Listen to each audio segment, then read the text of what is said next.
Apo. Uwi na kami, nakasakay kami ng tricycle. Kasi bumili kami ng linoleum kasi sira-sira na yung aming linoleum sa bahay. Dito kami sa Libertad. Sa Libertad. Pauwi na kami sa aming bahay.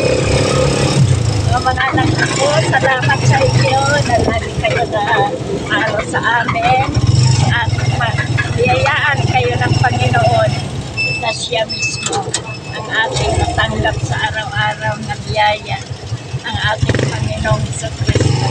Lord, Amen.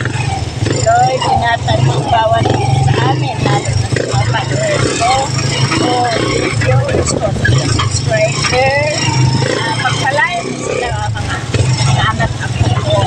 Panginoon, salamat. Na lagi ka gumagabay sa amin, na lagi ka nagbigay ng supply sa araw-araw. Kaya purihin ka, Panginoon, na ikaw lang talaga ang tunay namin na pag-asa. Walang iba kundi ikaw lang talaga, Panginoon. Amen.